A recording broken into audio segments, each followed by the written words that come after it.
है प्रार्थना गुरुदेव से सर्वोत्तम संसार में अति उच्च ब्रह्म जीवन परमात्मय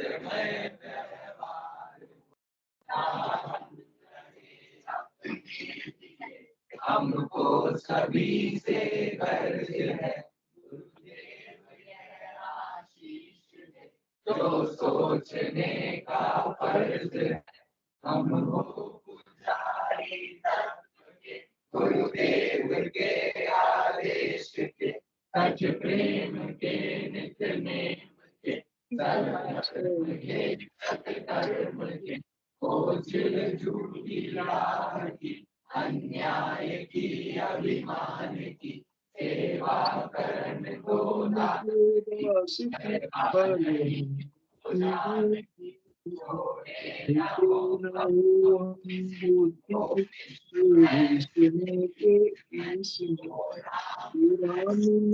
और कृष्ण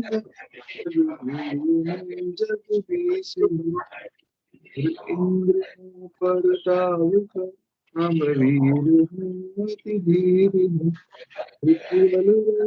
सर्वशेषदा नित्य धर्म रत गंभीर अति सुप्त हो आचार से धन मन हमारा सर्वदा आध्यात्म की शक्ति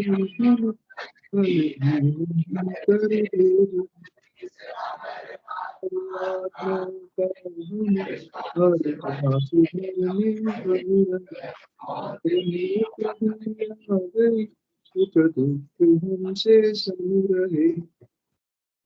So thank you all participants from the conference room.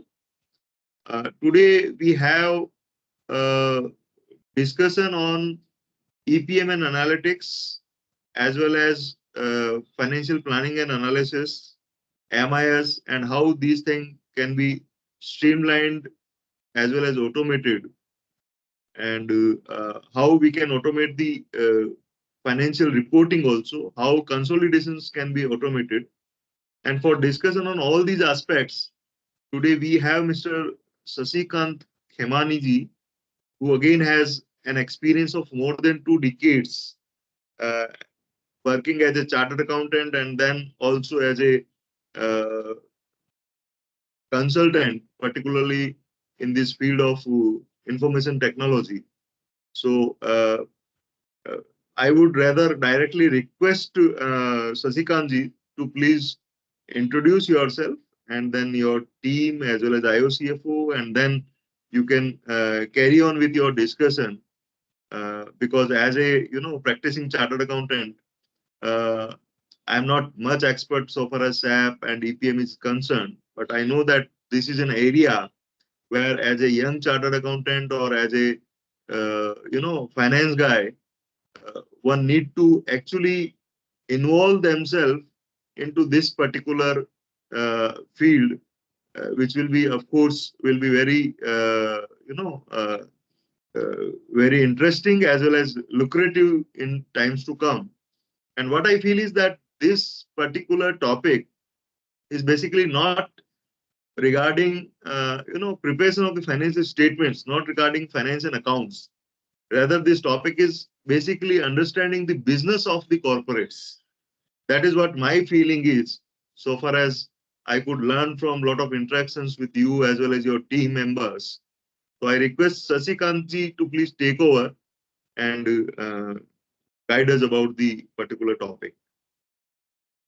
And wherever there are any queries from the participants, those queries can be taken up.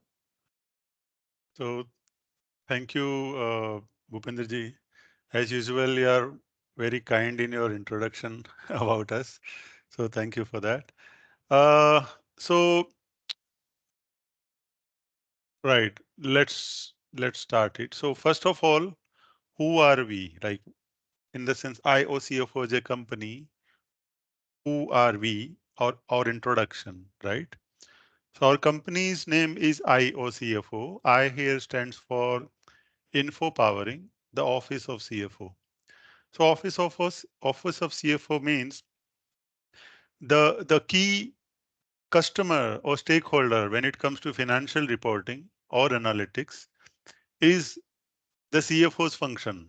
So in an organization, our key customer is a CFO, and hence we call our solutions or services as info powering the office of CFO. Uh, our company, IOCFO, was incorporated in 2013. As of now, we have 40 plus consultants. All of us work more or less in the same field. We have been part of like more than five global projects, and over here in India, we have been part of more than 20 projects. We we do a lot of work for other consulting companies, like be it TCS, be it EY, KPMG, Deloitte, PwC, or even Accenture, L&T Infotech, and so on. They all are our customers. Uh, we don't do a project for their internal purpose, but what it means is we get a lot of their work outsourced to us or subcontracted to us. So they have clients, but they do not have enough bandwidth or enough consultants to do a particular project. Then they get in touch with us. And while we speak, we are pretty much working with all of them. And I did my CA in 99, nearly 25 years now. And out of this 25 years, for 20 years, I'm working on this same field, which is, uh, you know, it's more of tech side. So implementing solutions for financial planning, EPM, analytics, and so on. We'll talk more about those solutions later. And I have, in the past, I have worked in several countries outside India, maybe 6, 7 of them. So that's in brief. Now, that was about us. Then, like, I'm sure a lot of you must be curious what exactly we do, right? So there are a lot of jargons like analytics, EPM, and so on, but it's important for you to understand them in simple words like what is our work, right? So for the sake of saying, we are experts in analytics and EPM solutions. And in simple words, we are experts in financial reporting and automation of the same, right? So that's the reason most of us are either chartered accountants or MBA finance, because end of the day, we may call it analytics, we may call it enterprise performance management, but it's financial reporting, right? So to further understand more about what exactly is financial reporting, because what happens is whenever someone says we work on SAP or Oracle for that matter, people believe in their minds that they work on SAP ERP. No, SAP is like SAP is a product company. It's the name of a company, just like Tata Motors. Tata Motors is a name of a company, but they are into commercial vehicles. They are into passenger vehicles. They make trucks. They make buses, and they also make small passenger vehicles like cars, sedans, luxury cars, right? So they have a huge variety of products under the same name as Tata Motors. Similarly, SAP has got like numerous types of softwares. We all understand them in SAP, but they are not the same, right? So to understand this, let's try to understand a brief history. I mean, these years, etc., may not be precise, but this is just to give you a little perspective about how this field has evolved over last 25 to 30 years. So let's say if we go back in 1980s, etc., like especially in the Western world, US and Europe, uh, all larger corporations realized that they need a centralized software to cater to every nature of transactions, right? So in an organization, what are the transactions? So we may group them. Let's say one is procurement related. So we call them procure to pay. Similarly, the other way of transactions is sales related. We call them order to cash. From receiving an order until delivering the goods and receiving the cash, right? Order to cash.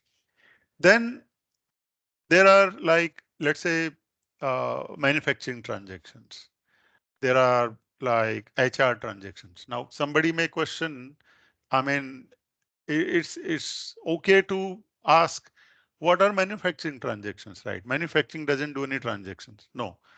From in terms of a system, let's say something, a material being issued to production, a material being processed, a material being uh, like put into inventory as a finished goods, every single thing is a transaction, right? So uh, the point is every function has a lot of transactions. And back in those days, in 80s, let's say, people thought of having one centralized software which can capture all day-to-day transactions. And those softwares were called ERP. I mean, we can call it enterprise resource planning, but it's very difficult to understand how does this relate to the actual work of an ERP, right? So that happened that time. Over here in India, let's say in 90s, we all know we started with Tally, and Tally is still being used for small and medium-sized enterprises, right? That's an accounting system like ERP. Then what happened later when people, as it always happens, when your basic needs gets fulfilled, you want something which is next level. So people found towards like 90s that fine, our needs in terms of recording transactions is getting fulfilled, but the data which we get out of ERP system is still not in the shape or form which we need for analytics. For example, if you have in a year, if you have 10,000 sales invoices and maybe equal number of receipt transactions and 20,000 payment transactions, you have 30 products or 550 products your company is dealing with. In a, in your ERP, everything is recorded. But when the management needs something to make decisions or to analyze how their business is growing, you cannot, as an accountant, submit that entire ledger and say, boss, look at this ledger and figure out how is your business going. Which product is more profitable, which product is less profitable, and so on, right? So to analyze something which has already happened, people felt the need of analytical systems wherein it's easy to slice and dice on a summarized data, right? So what is the meaning of summarized data? The data in ERP is very detailed. It has document number, date, who entered it, when did he enter, the narration, the text, and so many things which are actually not needed to analyze. We analyze things at product level, at GL account level, financial period level, not day level, and so many like summarized form. So I would reiterate, there was a need felt to analyze the summarized data so that management can take decisions so that they can slice and dice. Now, slice and dice. What is the meaning of slice and dice?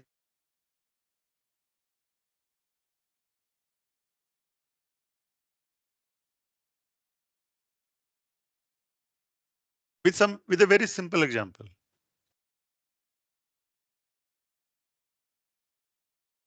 Anybody from the audience? No? Give it a try. I mean, it's okay. It's our own forum. It's okay to be try and not being accurate. That's absolutely fine. Slice and Dice. It's a word dice. normally used. Dice, dice. Like we roll a dice. Yes, yes. Okay. Rolling the dice. So what slicing and dicing means, you see, if you have a dice, right, you can look at it from many different sides. It has a different number, right? And slicing means one slice out of data. So what it, in simple words, what it means is, for example, I have 5 years of data, right? I can look at my like customer wise sales for February month, or I can look at one customer sales in last 5 years, right? So it's just a way to look at the data from various different angles, different perspectives, different aspects, right? So that is what is called slice and dice. So when we are analyzing the numbers, for example, you have a P&L, right? You may want to suddenly you may want to filter at one particular revenue item and want to see the trend for last 5 years or last 3 years. Or you may want to filter on one particular product, customer, and so on. So this, hello, Bhupenji, we lost the video.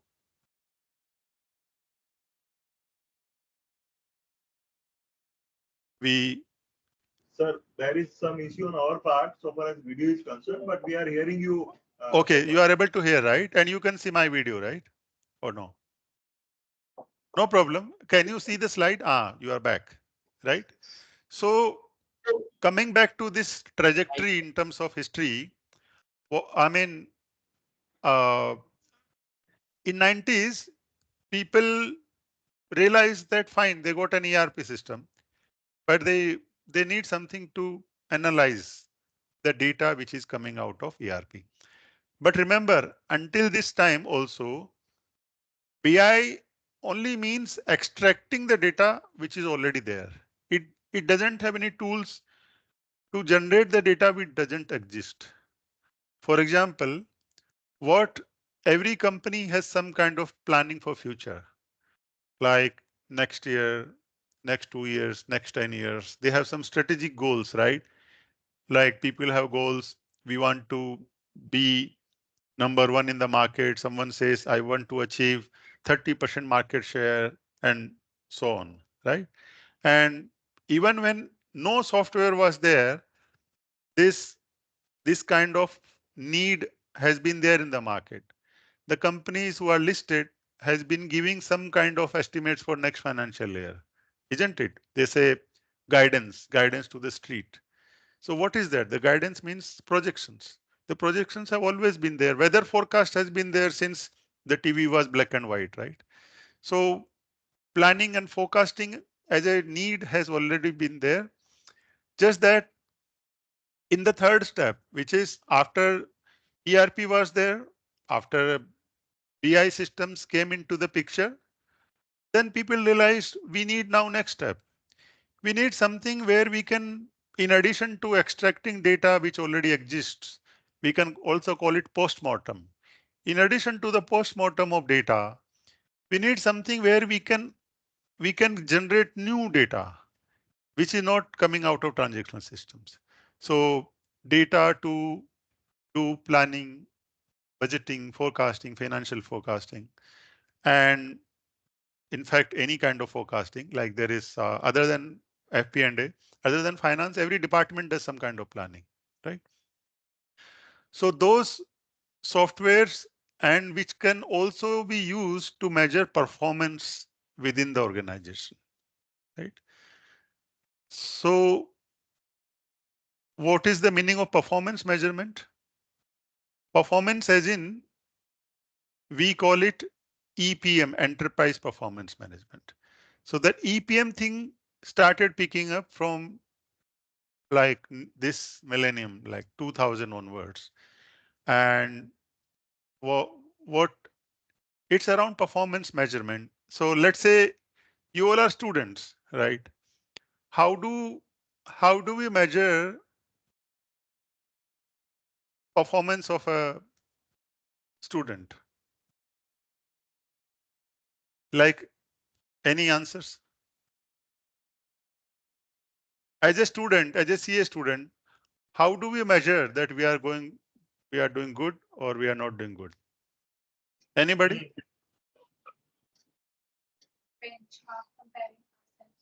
Yes. So we set something to compare with, some kind of benchmark. That benchmark could be, percentage marks is one very easy benchmark. But let's say within percentage also, if if a CA students get 60% marks, is it good or bad?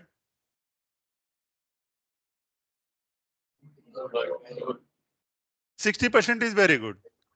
But if a 10th student gets 60% marks, is it good or bad? Bad, right? So that means for any kind of performance measurement, we need a benchmark, right? Uh, in it itself, it doesn't mean anything. Like 60% in itself doesn't mean anything, right? But whenever you tell someone, I am a CA, I cleared my CA final with 60% marks, everybody says, wow, that's so good, because there is a benchmark. 60% in CA is too good. So coming back to performance measurement, we will talk more in detail in next slides. But for now, just remember that the third step was that people felt the need, which is more than just analyzing the data which already exists. People felt the need, we need systems where we can measure performance within an organization, within an enterprise. Then now at the moment while we speak, we are at the fourth stage of this history of, you know, enterprise softwares, more from the perspective of finance. And that fourth stage is like people are again going beyond what they already have. So they already have systems which can be used to set up some benchmarks and measure performance of every company, every individual, every department against that benchmark. But then now people are getting smarter and they think they are smarter and more demanding. That boss, why should I decide everything, right? When there are systems and technologies available which can decide things for me, or which can set up benchmark for me, or which can tell me how much would be my sales next financial year. Why should I be doing everything myself? Let the system do it for me. And that's where the use of AI ML is also coming into the picture in the overall scheme of things, which is not only ERP, BI, but also EPM solutions, right? So this context was important for us to differentiate between What is different kinds of softwares. AI ML? What is ML? Machine Machine. learning, machine learning. Machine Yeah, learning. AI is artificial intelligence. M is machine learning. So, okay. Or so this being clear now, now the I think an important thing to understand is enterprise performance management. So as I said, in any kind of performance, some benchmark is very important. An absolute number without a benchmark doesn't tell anything. So in the context of corporates, business organizations, how do we set up those benchmarks, right?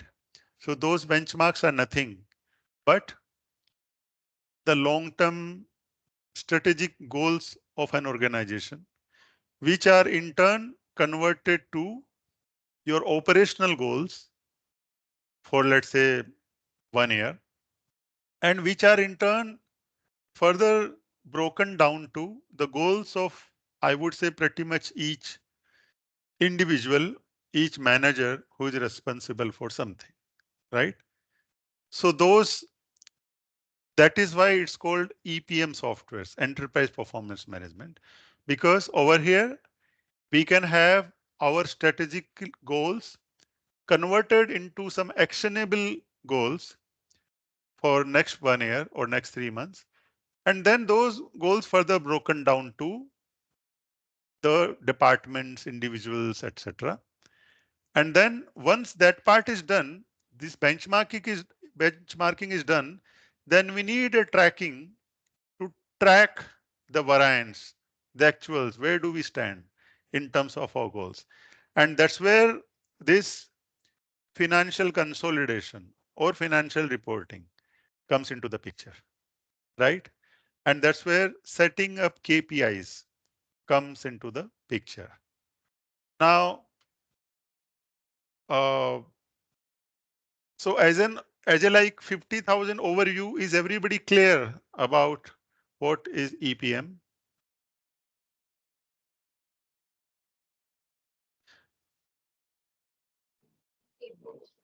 So Sir, yes, please. sir, I want to ask one thing, whether the internal control levied in an organization can be a benchmark for the performance management? See, internal controls are in itself not a benchmark. However, internal controls are applied for us to support our benchmark. For example, what do we get out of internal controls? Either we we we plug in revenue leakages, or we control the expenses, or we, in some or other form, we control the risks which may impact our bottom line. Is it not true?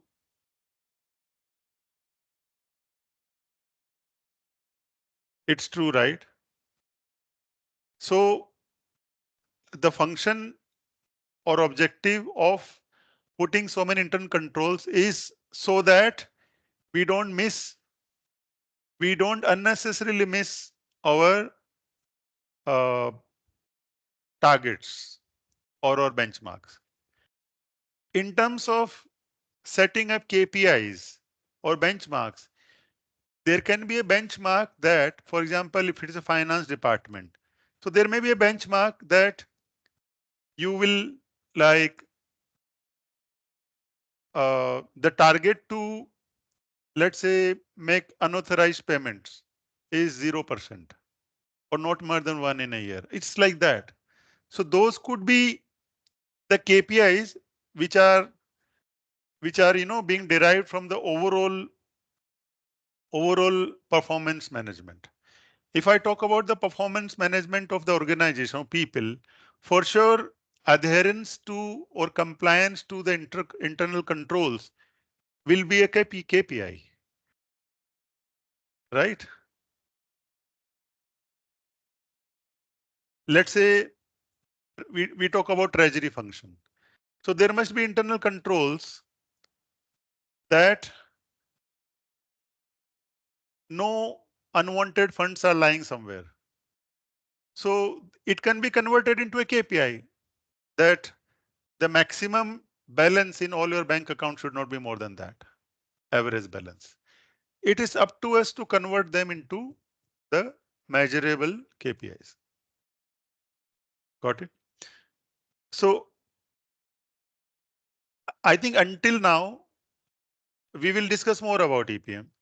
But until now, let's be clear, how have we reached to the current state of uh, enterprise softwares more from finance perspective, starting from AI, then ERP, then BI, then EPM, and now AI ML enabled systems, right? Uh, Now, if you further, let's say, want to understand what is EPM, for example, let's say, again, let's take an easier example everybody can understand, Tata Motors, right? So now Tata Motors, their maybe their goal is to have 30% market shares in Indian market in passenger cars. That's a strategic goal and which they want to achieve in 5 years, right? So that's, isn't it like a kind of a strategic goal of an organization? It is, right? It's one of the most common strategic goals or plan every company can have, right? So let's say the chairman decides that in 5 years, we need to have 30% market share in Indian passenger business. Fine. Now, what should they do? There are like thousands of people working for Tata Motors. Can they call for a town hall big meeting and tell everybody, boss, काम पे लग जाओ. Now we need to achieve 30% market share. Fine. They can do this. They can call everybody and everybody will come and everybody will feel motivated for a few seconds. Then go back to their workplace. But what's next? Because this 30% is not actionable. I mean, who has to do what to achieve this? Isn't it? So, so to convert into an actionable goal at each department level, it has to be converted into something which we can do in next 1 year, and it has to be kind of a P&L. That fine. This is the revenue which we expect. Then, and that's a goal for 5 years. So it will be done in steps. So for next 1 year, this is what we want to do. This should be our revenue. This should be our operational, like our gross contribution. This should be our overheads. This should be our EBITDA and so on. Right. Then again, even to do this, they need to further break it down. Fine. How much revenue will be coming from each segment of vehicles and for each model? Unless they convert into that, again, then nobody is the owner of that action item. So this entire process, having a long-term goal, breaking it down to an annual P&L or balance sheet, then further breaking it down to departments, your products, product categories, segments, and so on. This is done as part of your annual budgeting exercise, which every company has.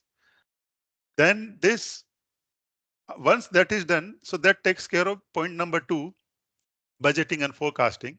Once that part is taken care of, when we budget in itself, as we discussed in the beginning, right? It's a comparison of actual achievement and the targeted achievement, which gives us the clear measurement of performance. So we need to bring our actuals, we need to consolidate, and we need to put it against our budget and then see how are we like performing. And to do this, we need to define our KPIs or measurement. So KPI can be percentage growth in sales or percentage reduction in sales, percentage amount in working capital, number of days of inventory, number of days of debtors outstanding, number of days of creditors outstanding, and so on. These all are very simple examples of financial KPIs. So KPIs are those numbers which help us track performance of an organization. And performance is what? Tracking of some benchmark, which we can call budget and forecast against actuals. This should be done at every level, right from for Tata Motors as a group to different legal entities which exist, to different product segments, to different countries, different brands. They also own Jaguar Land Rover, so these are different brands.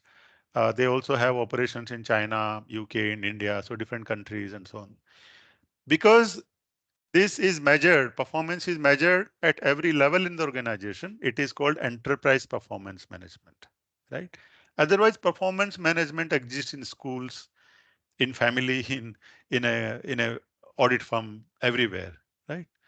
But these are enterprise performance management, which are used to measure the overall performance of an organization. Clear? So basically, now, what we can yes, please. conclude is that it's not only performance of any employee, rather performance of each of the resource of the organization. Yes, I mean it is at each Business. level because ultimately, if I can go back to my example of achieving 30% market share, so this can only be achieved when every factor of the organization, every component in the organization works towards it, right? For example, sales and marketing department can only sell, right? But manufacturing has to produce also.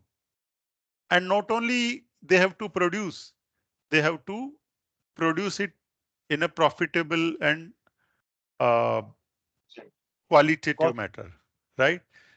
Now, again, they can produce, but procurement has to procure raw material. Finance has to arrange working capital. So every facet of an organization is involved, and that's how the positions are created in an organization. Let's say we say DGM sales. So the DGM sales will have a set of KPIs which will be measured as part of his performance or performance of his department, right? So when KPIs are defined for an organization, these KPIs are categorized. This is for finance. These many KPIs are for manufacturing. These many KPIs are for sales and marketing. These many KPIs are for HR and so on.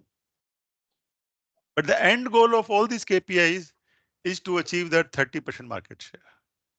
These are all derived. They are children of that company's overall KPI, that is 30% market share. Yes. Any other questions? We can continue, sir. All right. So until now we understood what EPM is.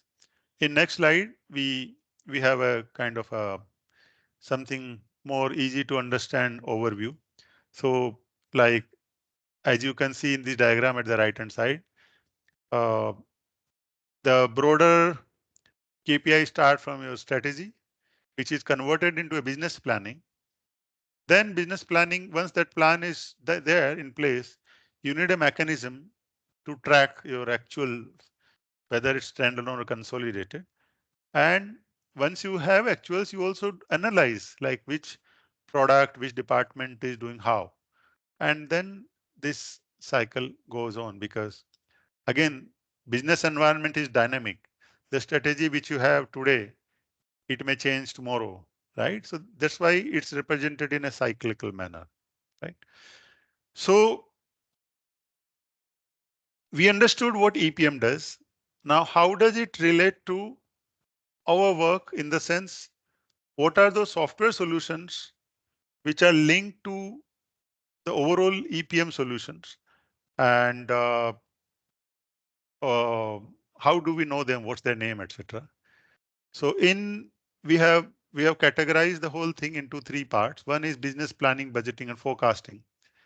So what is that in it for us? We can do long-term plans, we can do annual operating plans, we can do variance analysis, we can also have budgetary controls, we can have rolling forecast, and then we can have business metrics and KPI reporting, which is something we also call analytics. So to cater to this, we have software solutions from SAP, which are called SAP Analytics Cloud is one, and business planning and consolidation is another one. Then there are some other softwares. Actually, there are hundreds of softwares, but we work on selected few. So Anaplan is another similar software which we work on. It's not from SAP, it's from some other company, right? So SAC and VPC are softwares meant for what? Business planning, budgeting, forecasting, and analytics. Then, then for consolidation, we can do in BPC as well. So in BPC, P stands for planning, C stands for consolidation. It's business planning and consolidation. Then there's something called SAP group reporting, which is more new tool, and that's called SAP group reporting. Then there's something called profitability analysis, for which we have a solution from SAP called Profitability and Performance Management, PAPM in short.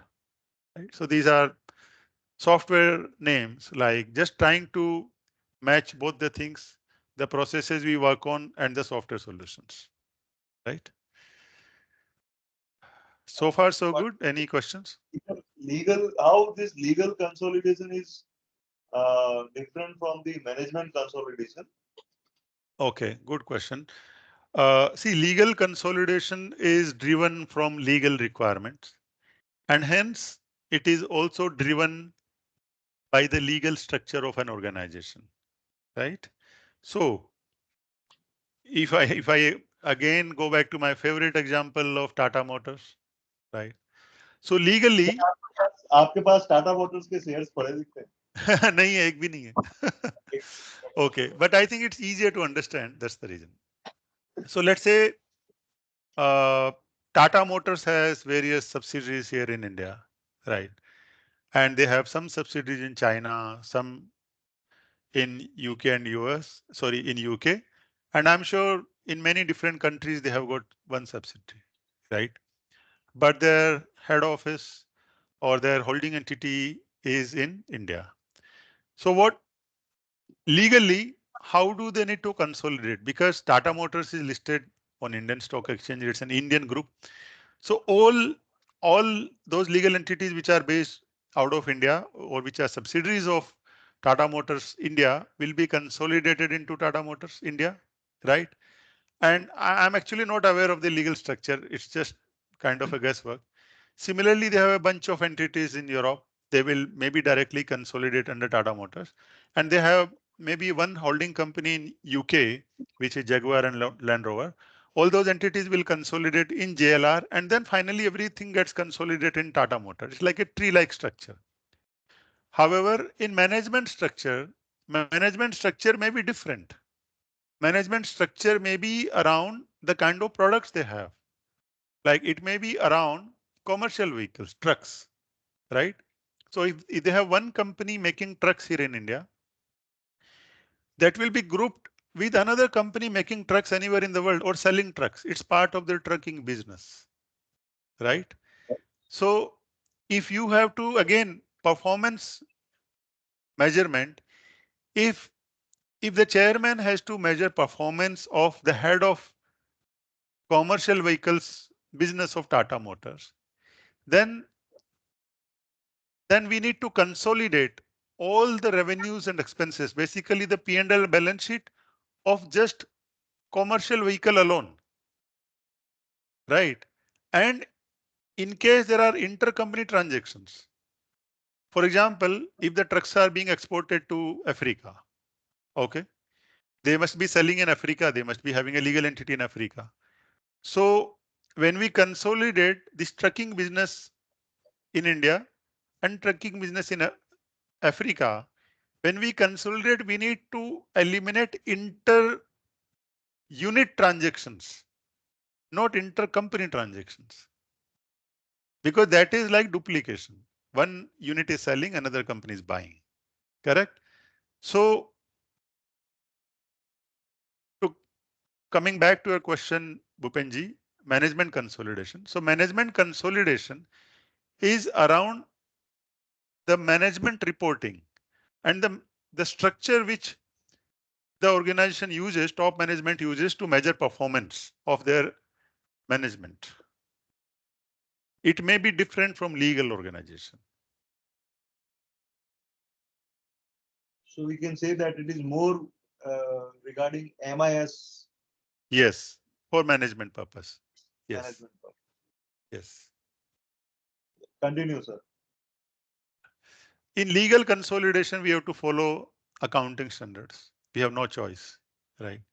But in management consolidation, up to the management, how do they want to see their consolidated numbers? All right. Someone will be preparing.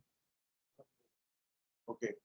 So as and when someone will be preparing these reporting as per IFRS 8, that is Ind AS 108, operating segments. So there one need to actually give a reconciliation of management consolidation to legal consolidation. They have to give a breakdown of their segmental uh, reporting, right? So in segmental reporting, we have breakdown of their segment-wise revenue, for example, isn't it? So that's also kind of a management consolidation because you first need to have segment-wise revenue, not entity-wise revenue, and then elimination of inter-segment revenues, and then ultimately it should match with their revenue, which is by legal entity. Yes. Nidhi, do you want to add something? There might be a scenario where management is seeing their financial reporting as per their parameters which are set by the CFO offices. But for the segment reportings that you have mentioned, that is IFRS and 108 index. So according to that, we have to give the segment reports for bifurcations of revenue, bifurcations of unallocated assets, based on the some criterias that are defined in the index and IFRS, not what as per CFO wants to be presented in there. So again, the 108, which is pre defined as per the IFRS, not as per the CFO's requirement. There is some requirement, if you can recall. Right now, I'm recalling there are some like 10%. If your revenue is coming more than 10% from any of the segments and any of the products, you have to identify those respective segments, and then you have to present those in the segment reporting. Again, the segment reporting is also applicable when you are having the when the SEBI reporting is applicable to you. So again, the legal consolidation perspective, the BPC and the group reporting will help you to perform the legal consolidation from the legal entity perspective. But any bifurcation which is needed after legal consolidation, which might be a segment reporting, which you can have the at a product level, at the business unit, business area level, that is a location, geographical location level. Those we can handle in group reporting as well. But the main solution that we use for client to have the detailed reporting is a SAC. So yeah, whatever is needed for a legal consolidations and for the CFO's requirements, those can be dealt according to their requirement. But yeah, you can have those segment reporting directly automated through SAP group reporting also, as per your or as per client's requirement. Correct. Thanks, Nidhi, for the clarification. Yeah, thank you. Yeah, sir, over to you.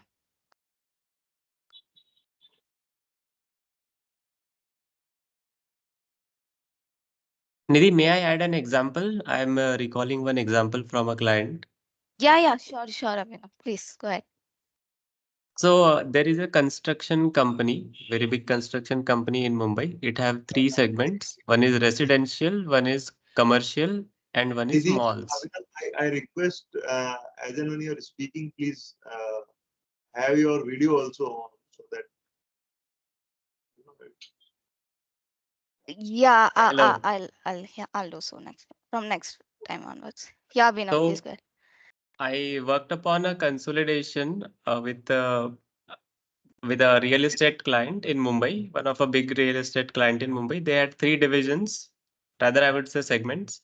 One is mall, one is residential, and one is commercial.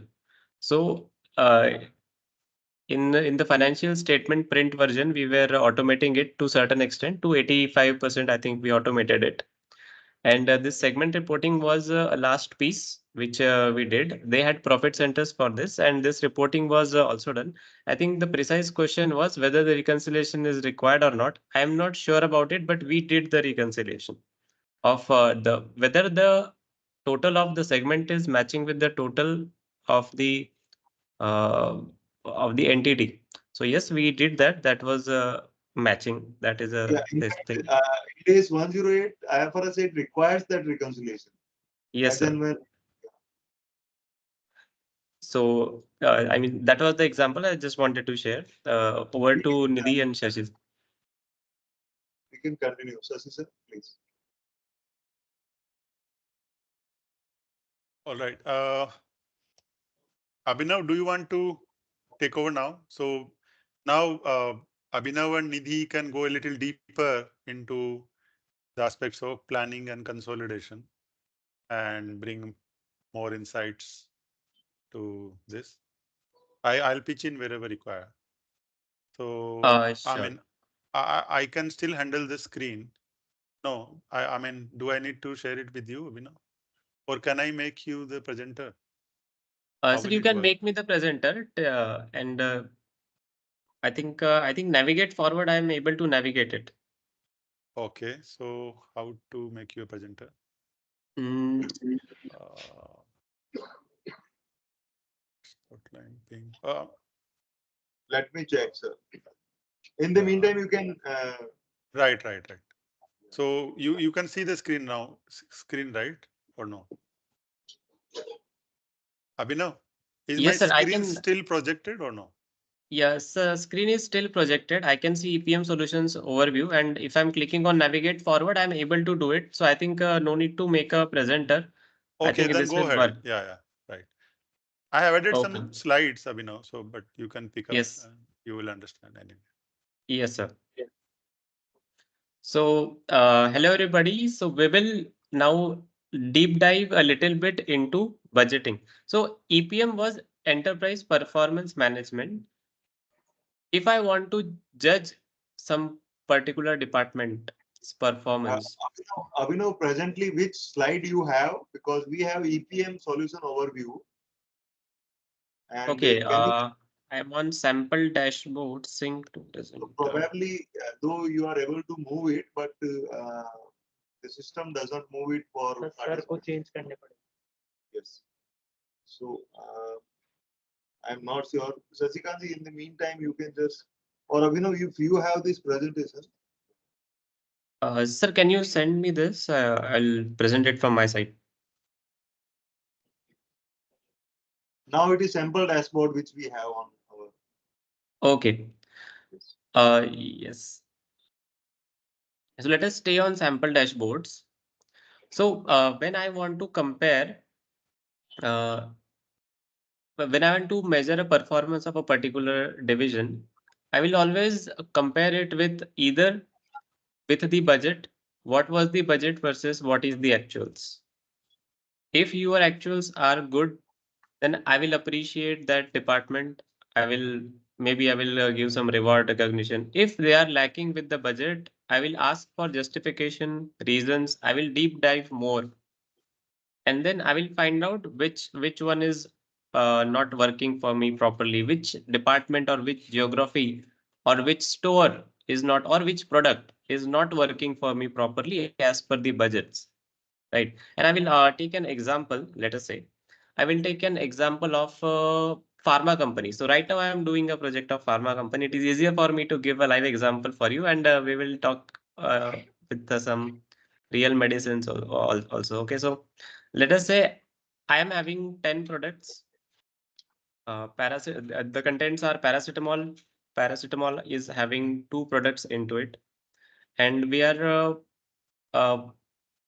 we are seeing actual versus budget of this paracetamol molecule. भाई आगे तेरे बोलने पे तेरी कसम से तेरे बोलने पे इतने मैसेज कर रहा था तो तेरी बात नहीं मानूंगा क्या मैं यार तेरे का अच्छा दोस्त मैं भी वहां आया था कौन अभी इसको म्यूट करो कर दिया So that means, first of all, I need to have a data present in my system. One is the actual data, another is the budgeted data. So these two set of data I need to have in the system, right? Then only I can calculate some variances. Second thing, if I want to compare, let us say gross margin again. So this was the example of sales. Second example is of gross margin. Gross margin does not get calculated automatically in a system. We do it in this system. You can see the sample dashboard. This is a kind of SAP Analytics Cloud content. If I read out this dashboard, I can see the operating income number is 248.05, which is 21.34% increase vis-a-vis 2017. Right. So in 2018, I'm having increased operating income. The number is 248. This is compared not with the budget, but I am again comparing it with the previous year. So this is second example. One, either I will compare with the budget, or second, I will compare it with the previous year or previous quarters. In my project right now, what we are doing is we are comparing it with both. Okay. One with the previous year and one with the budget. Okay. Second, I can see is the operating expense. Operating expense, usually it is lower the better. Operating income, it is higher the better. So if I see 74.18%, it is showing increase. Okay, but ideally we show, like, if the operating income is increasing, then we assume that the this operating income will somewhere lead to refinement of processes and maybe help in better sales. Okay. Then third thing, I'm able to see the trading income, which is also 21.93% increased as compared to 2017 in million USD.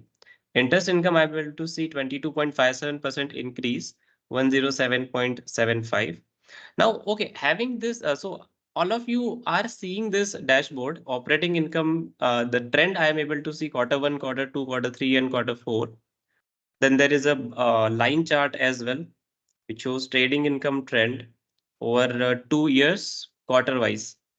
But just tell me how how a chartered accountant is going to. I don't think there is much deeper syllabus in terms of MIS and budgeting in CA finals curriculum. Have you seen these things, guys?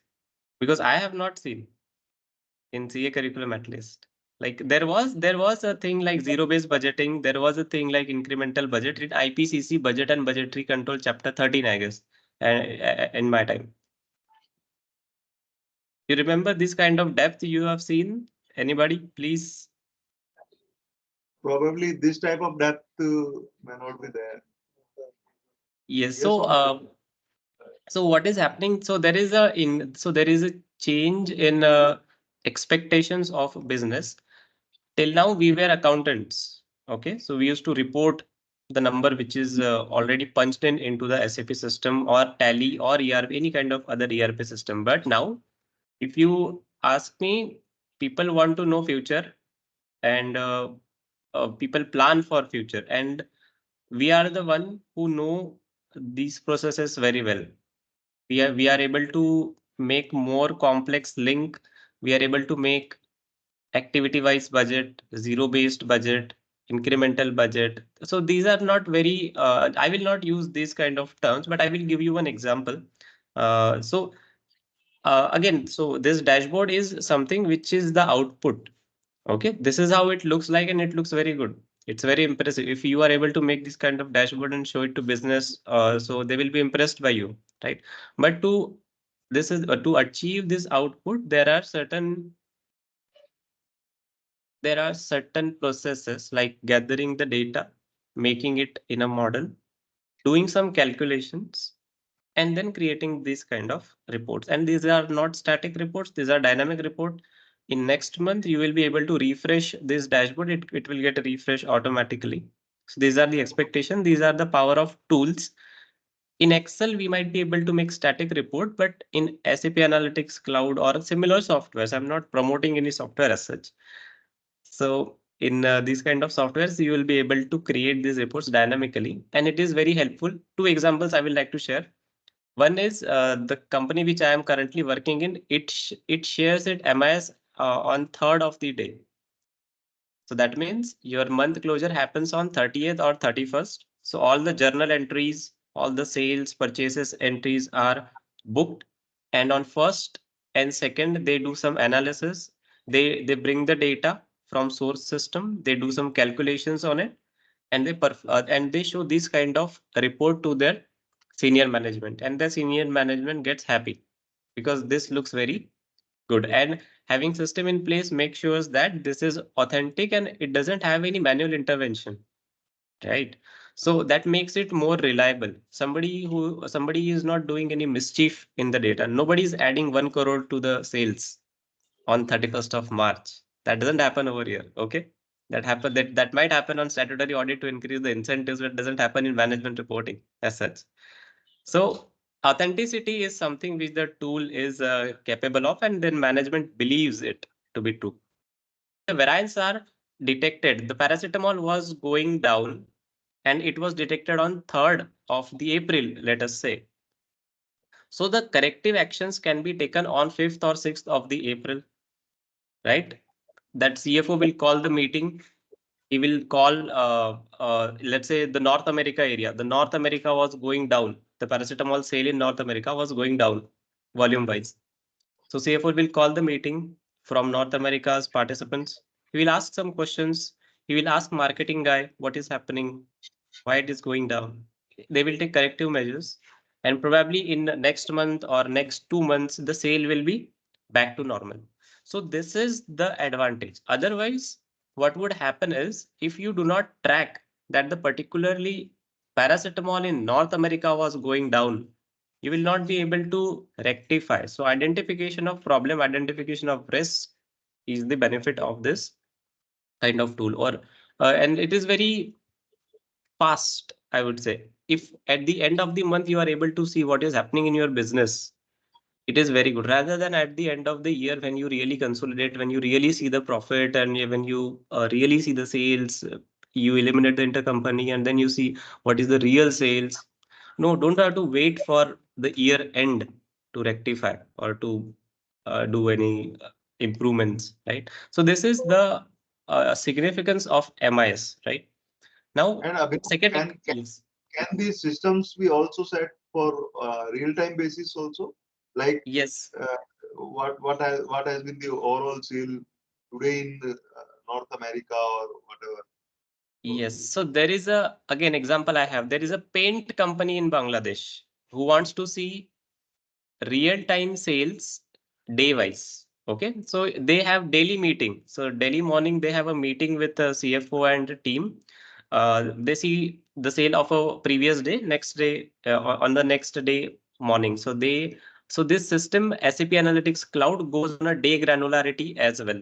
So every day the live data can be fetched from the source system. It will bring some fancy dashboards like this. It will show you the sales and you will see the daily graph. Again, comparison with the budget will also happen, and it will show you percentage increase or percentage decrease. So that is you people who are going to configure it. Okay, if you are entering this field, you are not going to do it every month. You are just going to configure it. You are just going to tell the system in a proper manner, in a proper rule wise way. So telling the system, talking to a system is something which technology consulting really requires. Okay, so yes, the day granularity is possible. One example is the paint company in Bangladesh. Now, second example I was coming to was a forging company in Pune, a leading forging company in Pune who is doing the whole MIS in BPC, not even in SAC. So in SAC, they are doing, but they are just bringing the data from BPC to SAC. So just to say that there are many use cases which are live. Okay, so people are already doing this. This field started long back, and now it is our time to enter it and capture it, right? So CAs should be like they came, they saw, and they captured, right? So that is how that is the task for you guys. That is for you to come and capture this, make it more. You will be one who will be refining the AI and ML for these kind of systems, right? So right now AI and ML are emerging, right? So they are just they just came. They came on 6th of March. Okay, not much time. 3 days back they came in the SSC. So there was event of SAP on 6th of March, and they introduced. You used Chat GPT before anybody of anyone of you, Yes. right? So you can simply ask a question in this SAP that what was my this month's sale like, and compare it with, let's say, January sales. You compare it with previous January instead of comparing it with budget, and show me the highest top three product which were having a negative variance. This much precise you are going to ask, and he is going to answer. So that is the power which you will configure. I will not configure. Okay, because you are the new generation. I will also do, but let us do it together. So this is about MIS. I think I touched upon three examples of a company. One was pharma, one is forging, which is using, one is day granularity Berger, sorry, which is in Bangladesh, and then we will have something about budgeting. Yes, again, I will go with example only.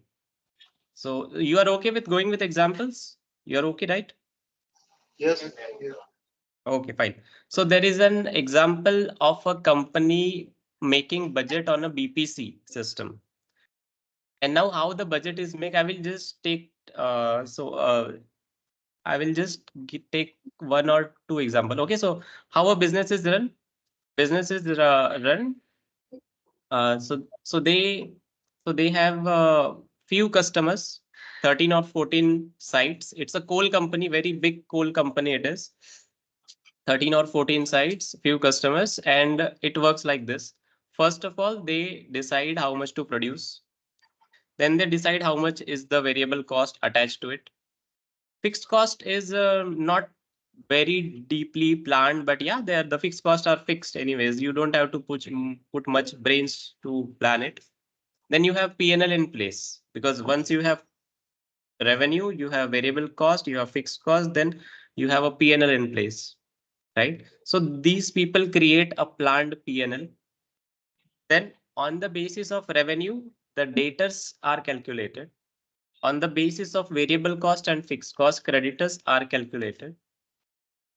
And on the basis of capital expenditure, how much increase in PPE is calculated and how much outflow of cash will happen is calculated. So that means you are doing a future accounting in simple terms.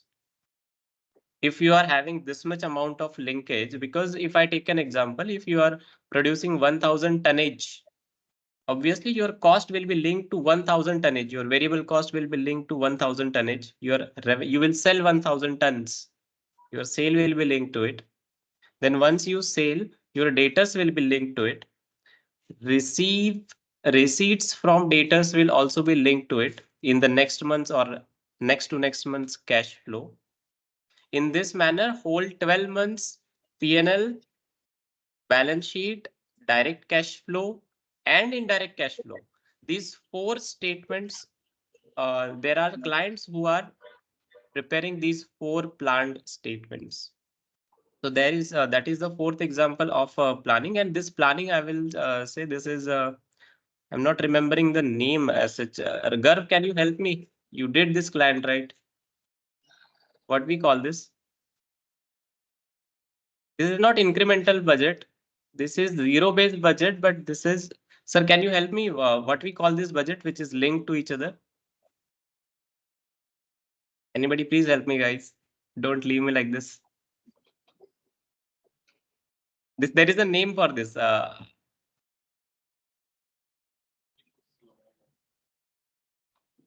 It is not incremental.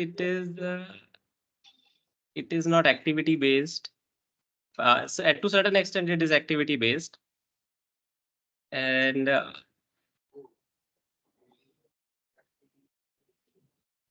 there is an integrated financial planning in this budget. Okay, that question, you leave that question to me. I will get back to you. So this was the fourth example. And this is also live project. They are doing it in this planning cycle. They are using this system. So that is also live. So now, so that was a touch of planning and budgeting which we did. Now a little touch of AI and ML, which is happening, it is going to happen in planning. So there is a feature of predictive forecast. Okay, in SAP Analytics Cloud, this feature is available. This feature uses regression. This feature uses time series. It captures your few years back data. You obviously you have to feed the data first because system doesn't know where your data is. So you feed the data to the system. That feeding the data is uploading the Excel file. Simple as that. So upload the Excel file for few past years. It will identify the trend. Train the model. The model will get trained, and then it will give you next 1 year's how much volume you are going to sell, how much value it will be.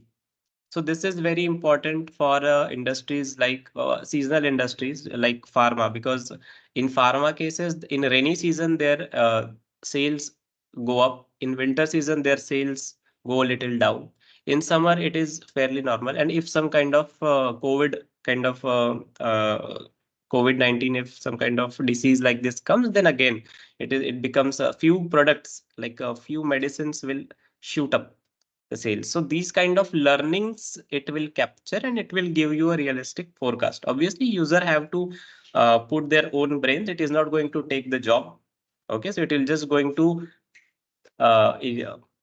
fasten the speed of decision making, right? Making a right budget, right plan in place. Okay, so that is going to happen. So this is a touch of AI and ML in planning and budgeting. So planning and budgeting is ideally not just adding a 10% to the sales. Okay, it is not like that, guys, because we have seen planning and budgeting like, okay, 10% increase in sales, we just populate a column, right? So it is not that is not very accurate also. It is a very shallow level of planning and budgeting, but we have to go to a real and deep level, which is linked to each other, right? So that was the touch of planning and budgeting from my side. Nidhi, can you take about the consolidation? Any Yeah, I can, but right now we are able to see the screen which is having a sample dashboard. Can you move to the Yes, screen where yes. we have a Tata Motors example for legal console?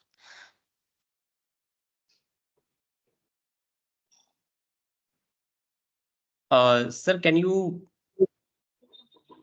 open the slide for the Tata Motors? I think I'm able to see the slide, but 1 second. I've shared with you the deck, Abhinav, just a minute, sir. but this is the slide.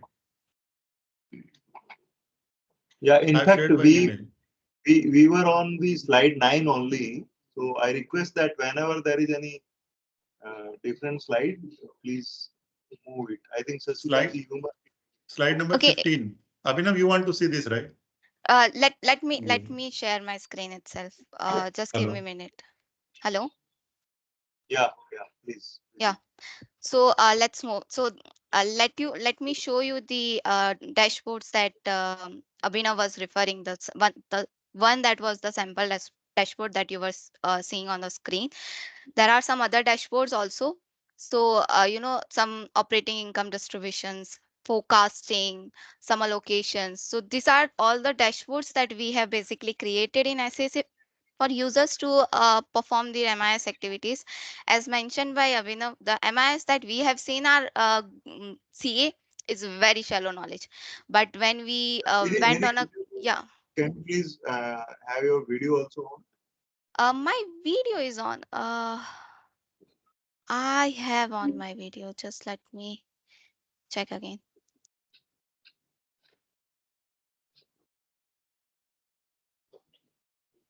I think there is a team issues that they are not able to access my video. So not an issue. Continue. Yeah. Okay. Thank you. Really sorry, guys. You won't be able to see me, but yeah, I'll make sure that my video get connected. Just give me a minute if I can right now. Actually, video नहीं होता तो ऐसा लगता है आकाशवाणी हो रही है. I can understand. Hope you can see now. Yes. Yeah. Hello, everyone. Again. Yeah. So these are the SAC dashboards. I will now move to the legal consolidation, a topic which you guys are very much aware about it, because we do have around 20 or 16 marks questions in regarding consolidation in our CA exams. So not go. I'm sure you guys are fully aware about the consolidation process. I'll consider the process which we actually perform in system for users. So basically, the legal consolidation which we usually see in our books are not that much easy. There are some like cross holding.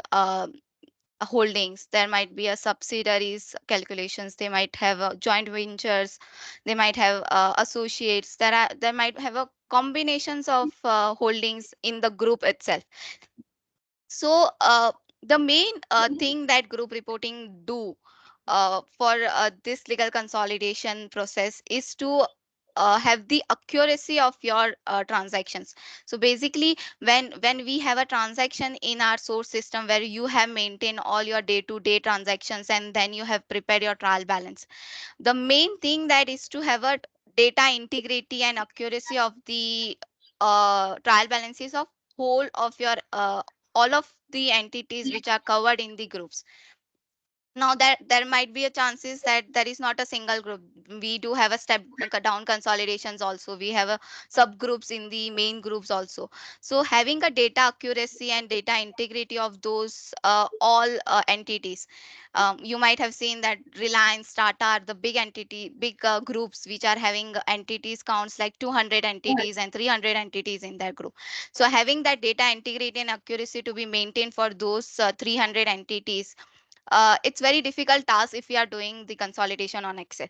So group reporting is a basically a tool which help you to integrate and to have all those entities at a one place and block and lock your period for those entities so that no one can else change your data, because in Excel it is very easy to change your data.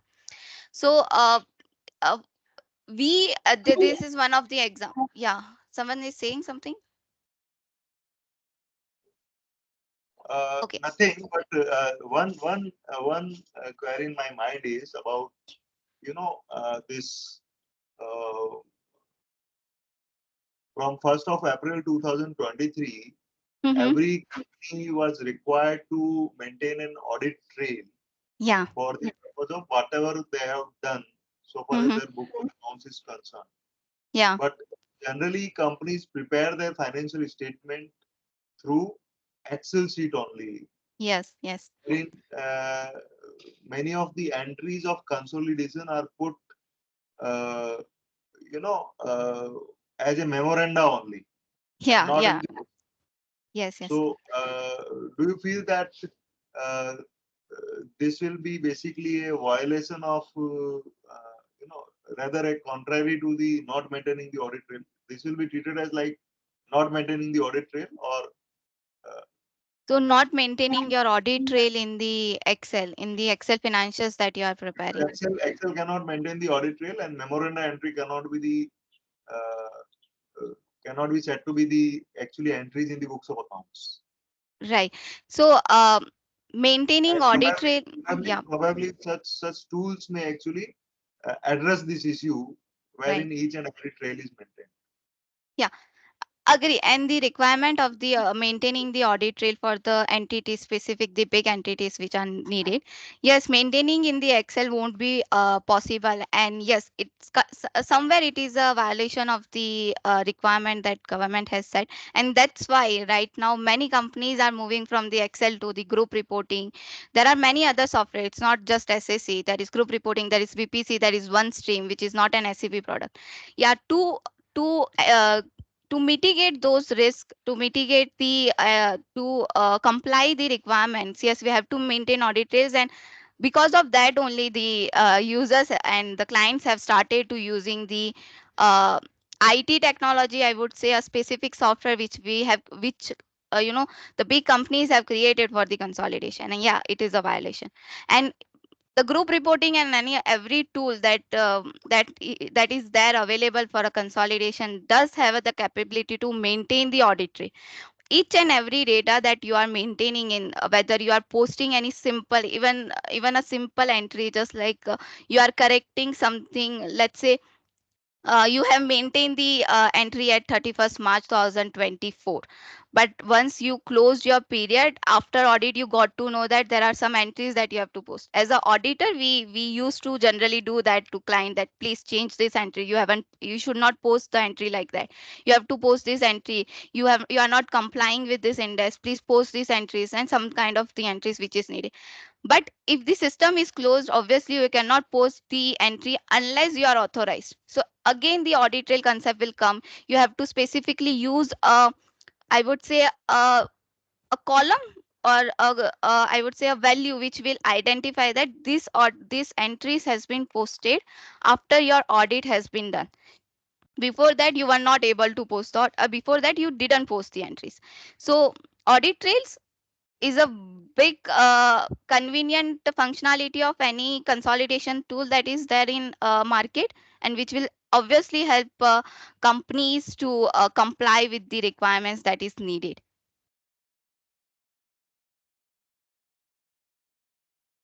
Okay.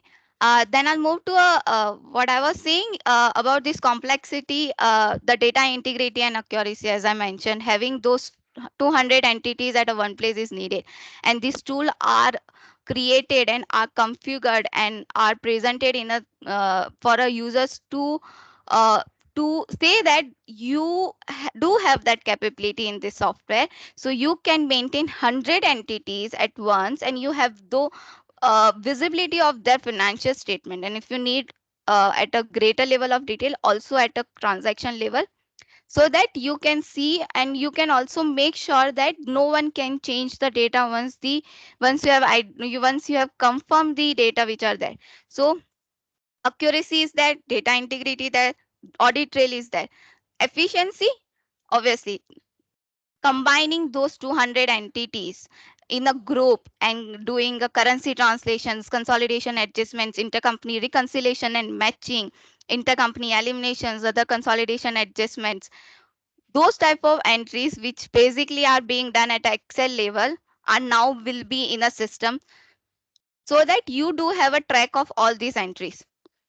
There are, I mean, if you know the currency translations, doing a currency translation at a line item level for each and every foreign entities, it requires a significant of time, and it's kind of a repetitive task, because the currency translation rule as per India are pretty much simple. So those or even intercompany eliminations, those are pretty much sure that you have to identify transactions between your group, between the entities in the group, and you have to perform intercompany eliminations. Now, these are the repetitive tasks which can easily be,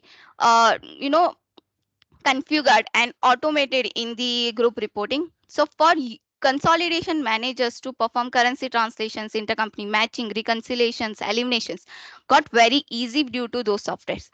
So if you know the intercompany reconciliation and matching and reconciliation, it's a very tedious task. You have to see the data at a transactional level, and you have to make sure that all data that is being posted, the transaction that is being done between two entities has to be posted by two entities.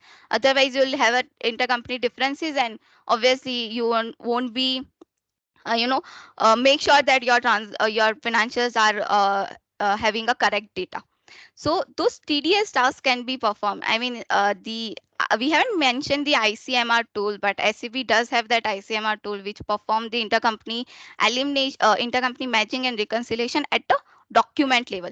So let's say if Tata company is posting like 1,000 document a day. Now, if you can see that, let's say for an example, like 5,000 documents are just representing the intercompany transactions for per month level. Now you want to reconcile those 5,000, user will say that it will require me like a 1 month to complete those 5,000 reconciliation, because he has to download the data, he has to reconcile, he has to then go to a respective managers that you haven't posted this data, whether do you get the bill or not. So now this type of TDS, lengthy time consuming data, can be automated and can be configured through these consolidation tools. The another compliance is obviously the one point that we have covered earlier, the audit trail. But there are many other compliances that the segment one that was discussed earlier also, right?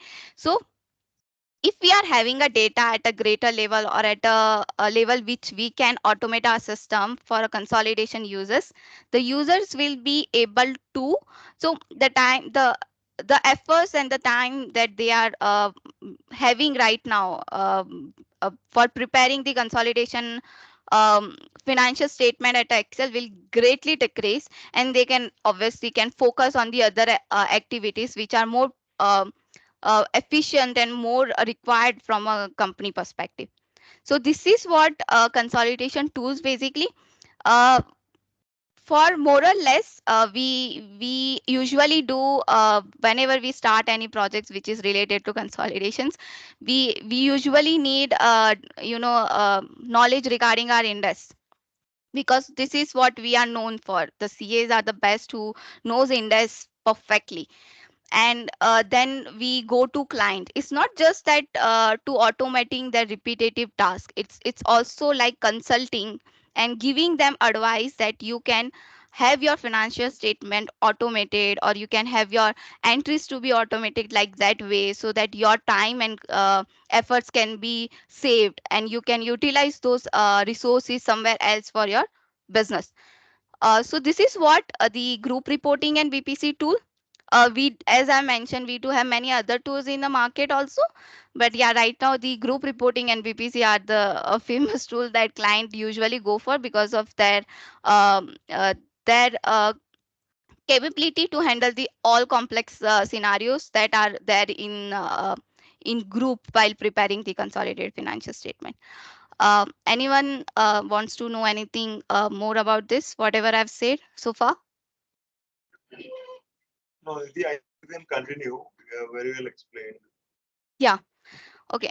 So this is one example, our consolidated balance sheet, the balance sheet that we used to see for like every day, because this is what we usually do while doing audit. This is our final goal, to prepare this financial statement which can be published uh, in our annual reports.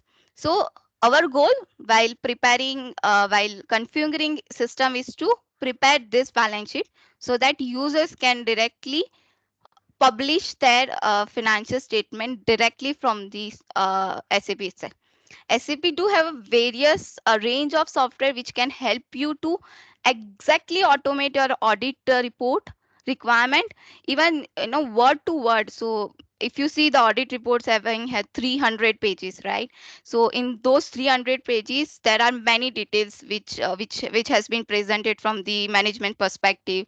Even no, sorry, our notes to account does have those details where we mention the notes that these details, these 1,100 rupees are from the uh, trade receivables which are intercompanies, right?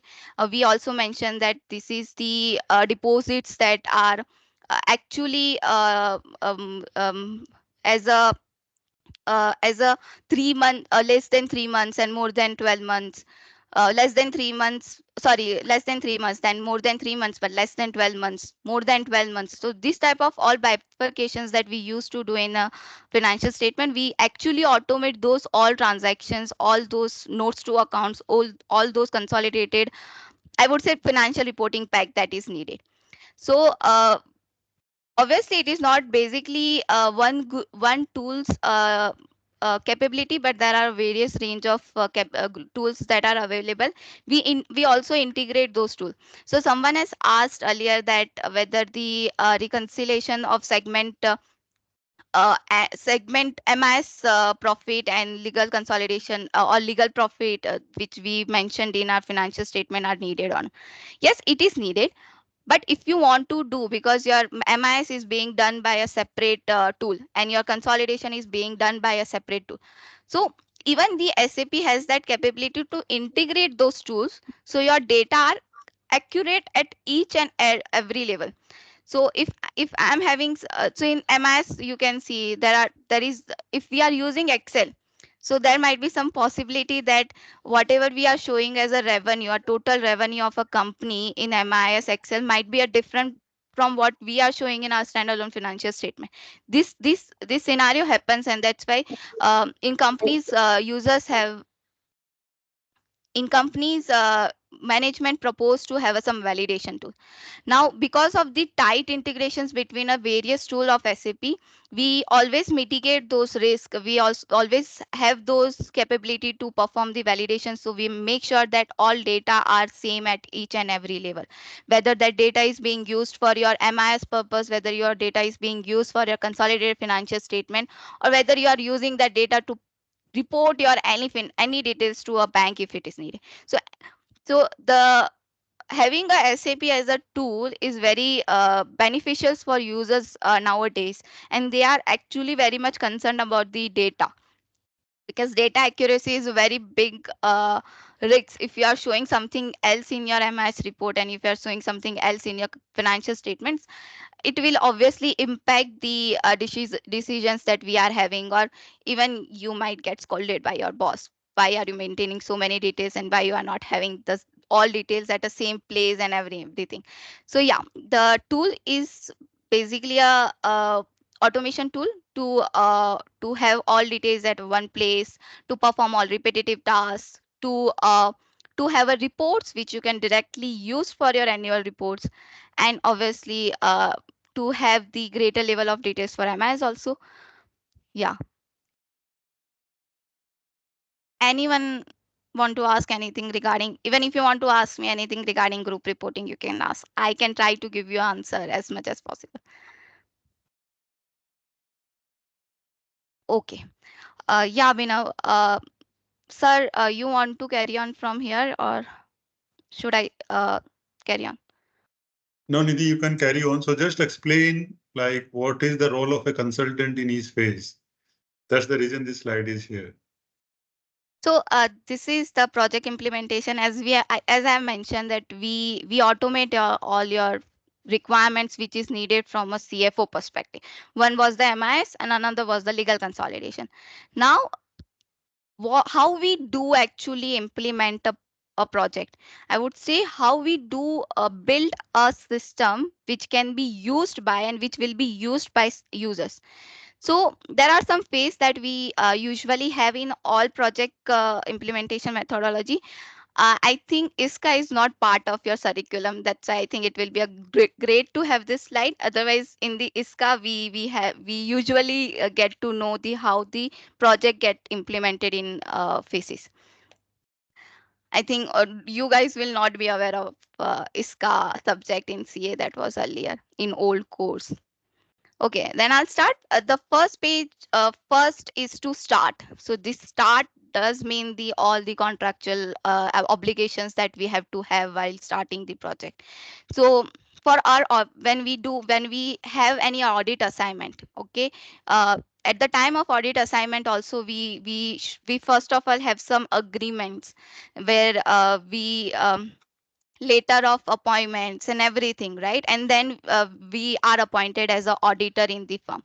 The same way, we here also the some contractual agreements will be performed, which are not much concern for us because those will be handled by legal entities. But from the blueprint side, the main role of consultants get started. The blueprint is to have a before blueprint, I would say first of all we do a as is analysis. So as is matlab whatever you are performing, whatever client is performing right now in Excel, or maybe let's say in another tool, not an Excel, let's say in Tele. So first of all, we analyze their whole process. So this may needed specifically may needed for MIS projects, because for MIS is different for each and every company. Legal consolidation, yes, we do that analysis because we have to understand the reporting requirement, but MIS is having that part of as is a business requirement, I would say, is very important phase. After having that knowledge of whatever company is doing right now, whether in Excel, whether in Tele, or let's say whether in any other tool, which is not the one where they are satisfied. After doing that analysis, we prepare a blueprint. Now the blueprint is having details regarding all the to be processes that we are proposing to client. So let's say if you are having Excel, I'm now saying that rather than having Excel, you will now perform your consolidation in group reporting.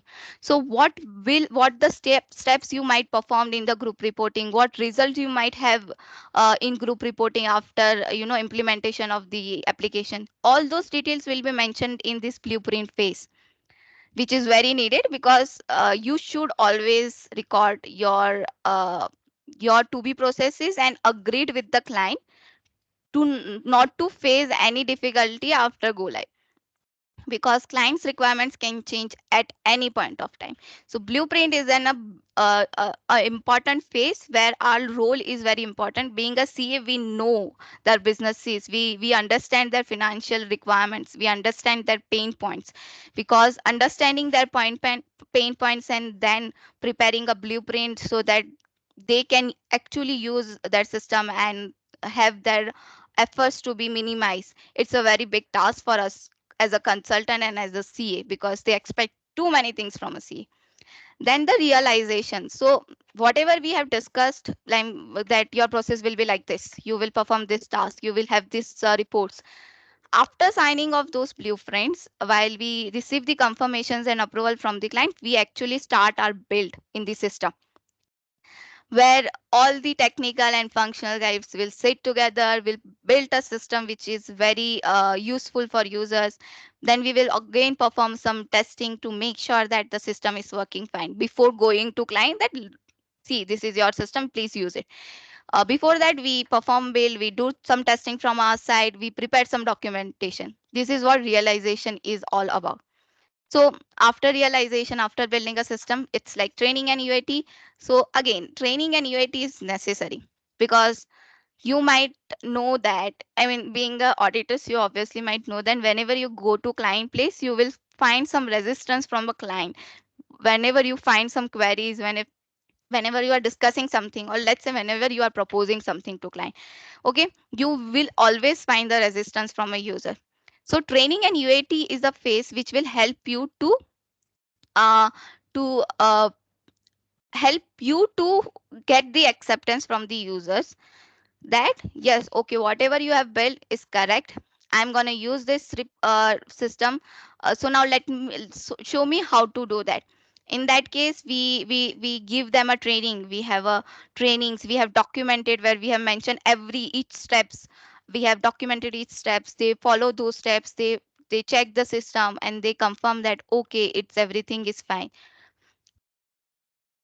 And after doing that user acceptance and training, we also get the sign off, because as you are aware, uh, users can change at any point of time. So sign off is needed for each and every phase. So after getting training, after giving them a training, after performing the user acceptance testing, we receive the um, at that time obviously we might receive some issues also. So at the time of UAT, if we are receiving any problems, we go back to client, we discuss, and if it is solvable or if it is within our purview of contract, we solve those things and then we take a sign off. After doing a sign off, we perform a cutover and go live. Now, anyone know about cutover?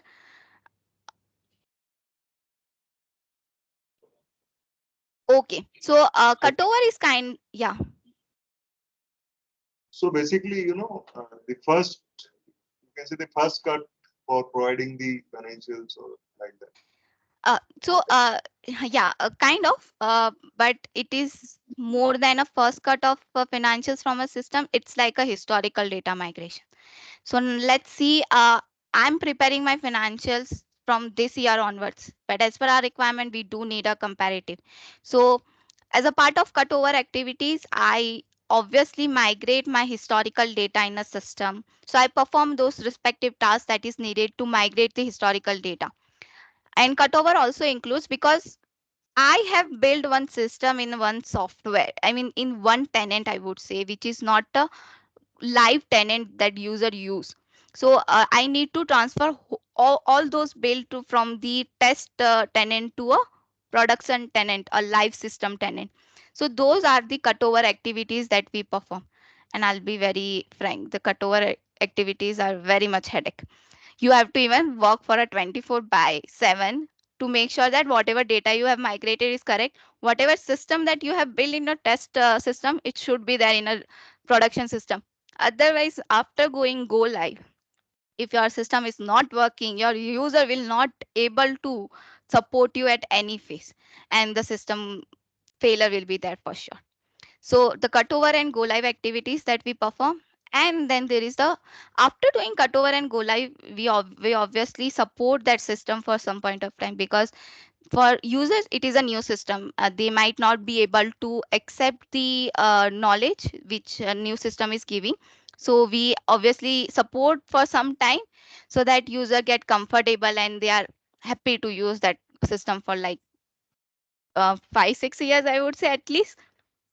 And then there is a knowledge transfer and system handover, because we have built our system, we can't stay in a project for a long while. So around 1 year is the project timeline.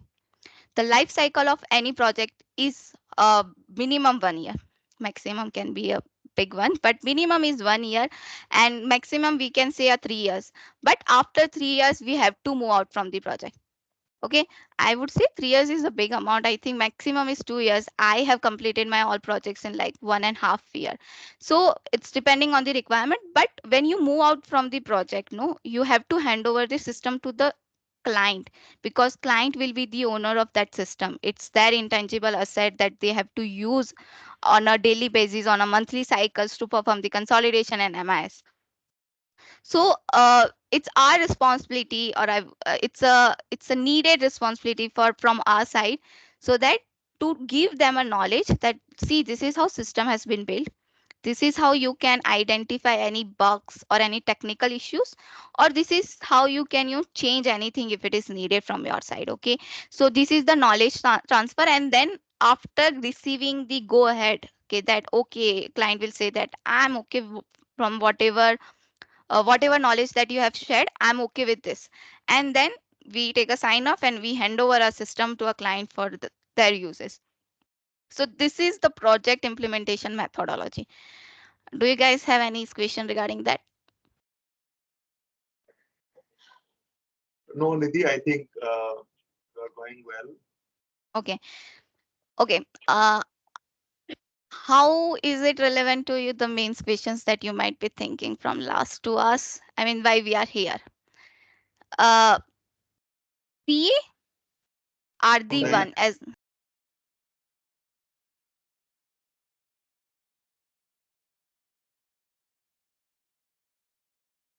Nidhi, I think you are speaking on mute. okay, sure. I mean, are you able to hear me now? Yes. Okay. So you guys might be thinking that why we are here, persons, like to us, why we are saying this technology terms, and why we are saying that why group reporting is needed, why SSC is needed.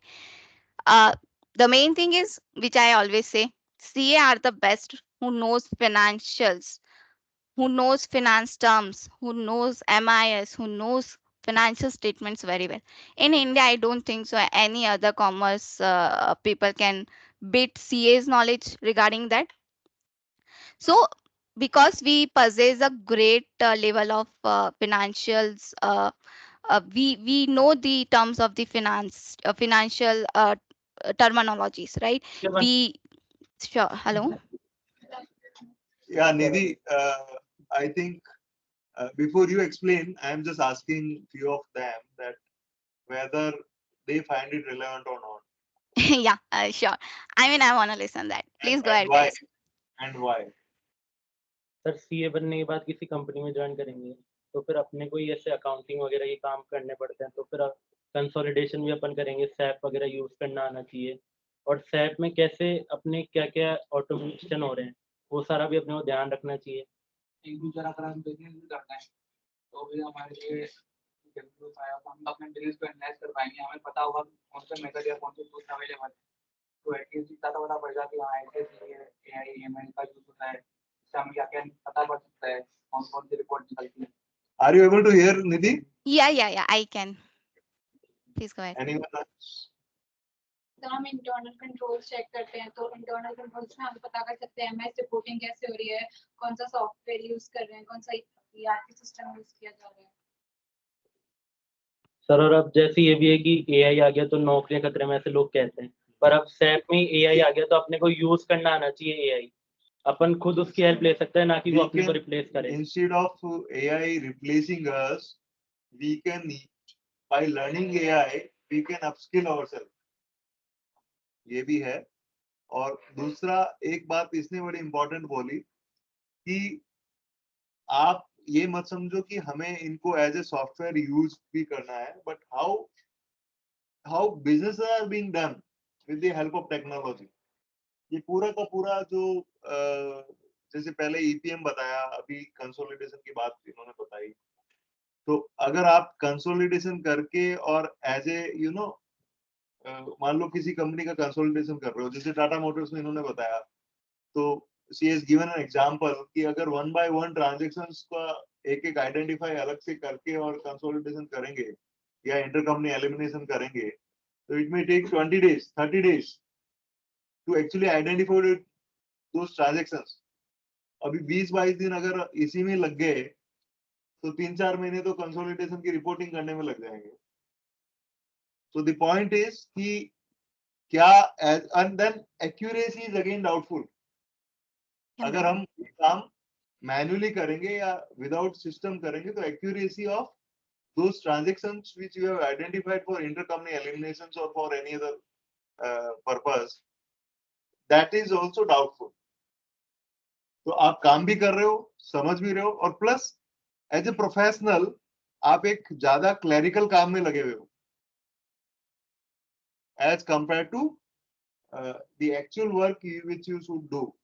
तो ये आपको help कर सकता है कि नहीं नहीं यार, मेरे को जितने भी ये सिस्टमेटिक, सॉरी, जो ये क्या बोलते हैं ना, इंफॉर्मेशन फ्लो के काम जो हैं वो सारे के सारे ऑटोमेटेड तरीके से हो जाए और वो एक्यूरेट हो, वो टाइमली हो. जैसा अभी सर ने पहले बताया था कि 3 या 4 तारीख को पूरा का पूरा MIS आ जाता है, so that one can take a decision कि साहब हमें नॉर्थ अमेरिका के अंदर जो है वो कोई करेक्टिव एक्शन लेना है या नहीं लेना.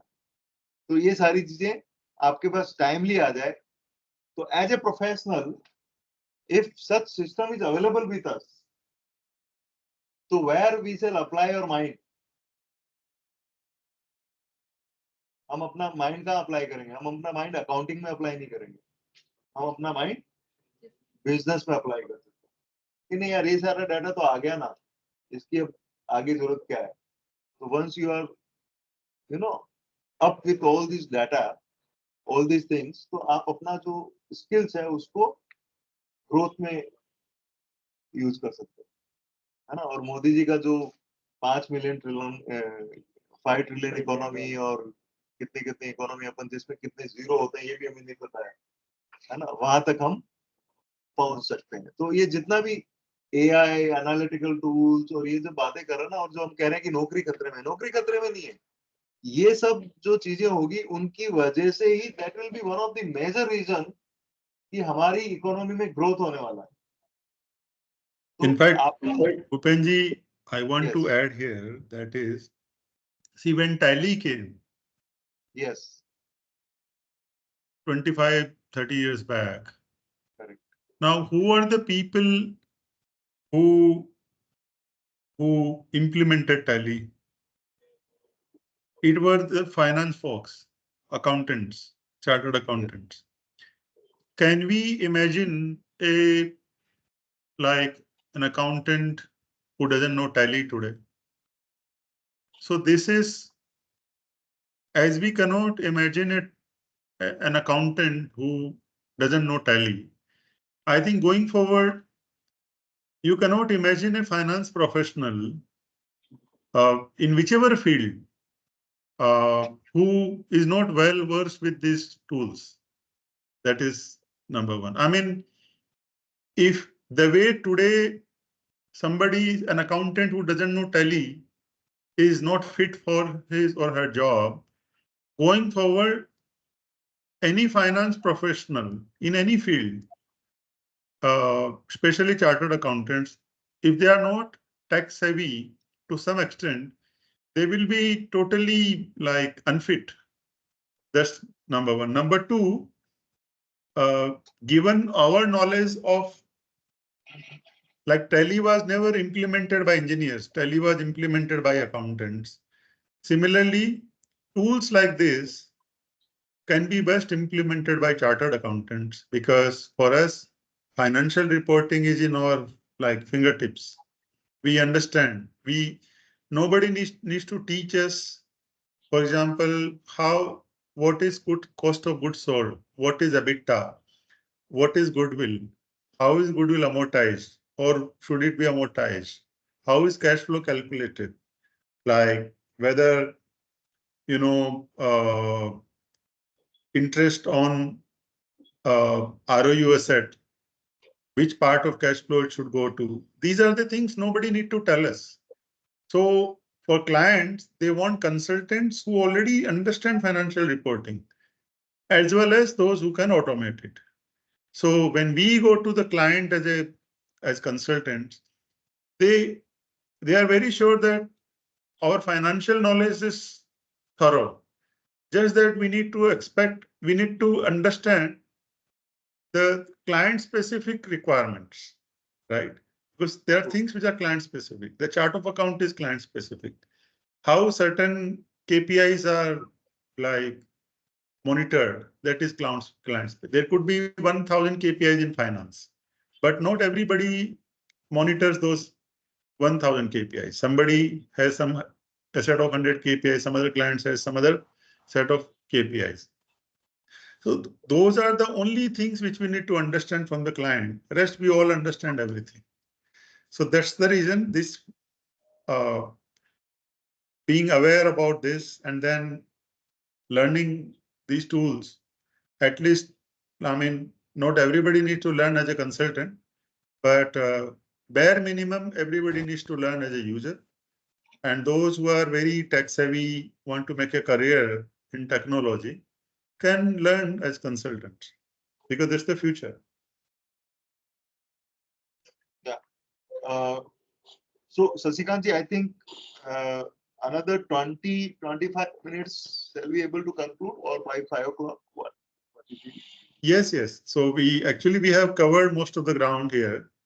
Now, probably another 10 minutes, we should be able to finish the presentation part. Then we can have a Q&A open session. Okay. Over to you, Didi and Abhinav. Yeah. But guys, I'm very upset. No one has, say that I want to be a consultant to automate the system so that users can perform those consolidations and MS perfectly No, without any. everybody is saying that we will now become No, consultants. all well, from the perspective of users, that we will be able to do that. We will be able to do that. Guys, think about the consulting. It's a very, very good stream to grow, because you'll be able to, work on a different industries. From as a CA, I was aware about how tedious audit job is. Sorry, sir. I mean, sorry, Govindra sir. I'm just saying this, but yeah. So having the अभी वो करना है knowledge, consultant? I अभी mean, सब yes बोल रहे हैं. okay, sir, तुम्हारे send me resume of all those people. I'm gonna take the interviews and I'll make sure that they'll join our firm and become a consultant. नहीं अभी exams पास कर लें. कई लोग ऐसे हैं. नहीं सर, हम गव की तरह उनको ट्रेन करेंगे. Right, Gav? You were happy with us, right? Yes. Yeah. Yes, Nidhi. Okay, guys. I'll just move forward. Just stop me if you need something and if you want something to understand. Just Nidhi, a question from the user's side. I'm asking on behalf of all the attendees. Did anybody encounter a question that whether coding is a prerequisite for entering this field? Nobody asked this question. I was expecting this. Yeah, I because think we you are, have the answer. You yeah, have biggest already the answer. we are working in technology and the coding is necessary, right? So did you guys, I mean, coding, I would say there are some specific requirements where we need a customizations that is specifically for a client, because SAP always launched a product as a standard product which can be used by all industries of world. But there might be some requirements that is needed specifically for that client, and we actually call those requirement as a customization requirements, and we do a development which are the customized development. And yes, as per tool that are available in the market of SAPs, there are some tools which need the knowledge of Python. Some are the tools which might need for the SQL language knowledge. But from the CA perspective, you just guys don't have to worry about those things. Those will be taken care by the technical consultants. But yeah, Yes. we can be, because as a CA, I think there are some programming language which are very easy for us to learn. So we can learn that, and obviously we can grow in those stream also. Yeah, Bino. So just to add to this question, I will just like to say that out of the total project which you are going to perform, gathering the requirement, making the blueprints, making rules, uploading data, testing, deploying, and the go live, the coding part is hardly 10 to 15%. You will be surprised that on 10 to 15% coding, how is this going to work? Because the software is already coded. You just have to tell the source, destination, logic, these kind of things. And even if you want to code for some customization, you will be able to read the code. Even if I show you some kind of code over here, probably you will be able to read it. For a simple example, I'm just giving. If in an Excel training, in GM, in advanced ITT training, or uh, the training which happens before IPCC, you must have learned if, and, or, these kind of three operators, three conditions in an Excel, right or wrong. So these kind of, so if you are able to apply if condition, that means, and obviously multiply, divide, plus, minus, allocate, cross multiplications. I don't think we do beyond this, right? These are the things which we apply more or less. These are the functions in mathematics we use. We don't use sine, cos, tan, right? So these kind of rules are very easy to write. Even if I want to allocate, I'm just taking an example. If I want to allocate a common office expense of, let us say, rent of 1 lakh rupees to 3 profit centers. I have 3 shop. Okay, let us say I'm having 3 shop, shop number 1, 2, and 3, and I want to allocate the rent into 3 shops. And every month this rent allocation should happen automatically. This is a classic example. I'm not going to do it manually on first and second. I know that, yeah, the rent is allocated in the ratio of, let us say the sales, because it's a head office rent. Sales is a okayish ratio to allocate. So I can simply configure system in such a way that I will choose first filter as head office, second filter as account is equals to rent account, and third, so this will be the source. System will go, it will apply the filter as, okay, choose first head office, second choose rent. What system will find? System will find 1 lakh rupees, right? Then system will find a basis of allocation. What is the basis of allocation? In our example, it is a sales. Okay, so shop number 1 sold, let us say, 4 lakh rupees of 4 lakh worth of goods. Shop number 2 sold 2 lakh, and shop number 3 again sold 4 lakh. So it will go in 4 is to 2 is to 4 ratio. I've taken a simple example. If the rent is 2 lakh, it will go 80,000, 40,000, 80,000. And I just need to configure it once. Then this will happen every month automatically. So there is no coding as such over here. Now again, I will just make an example complex deliberately. Okay, I have 4 shops. Instead of 3, I'm taking 4 shop. But the 4th shop is a very new shop.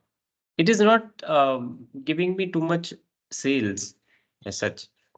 So, and that 4th shop is a pilot kind of. Okay.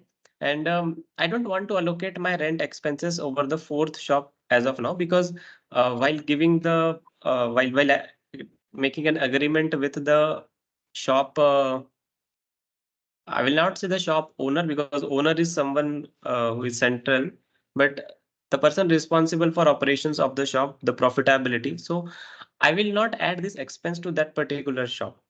Why? Because I am doing that shop as a pilot for 6 months. For 6 months, I will just analyze the sales, the variable cost.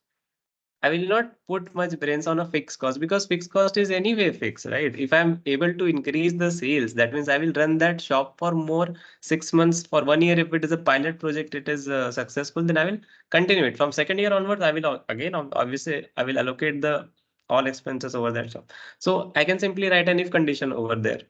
And or I can exclude that shop in the rule itself, that exclude this not equals to this. So these kind of very simple rules of allocation can be configured.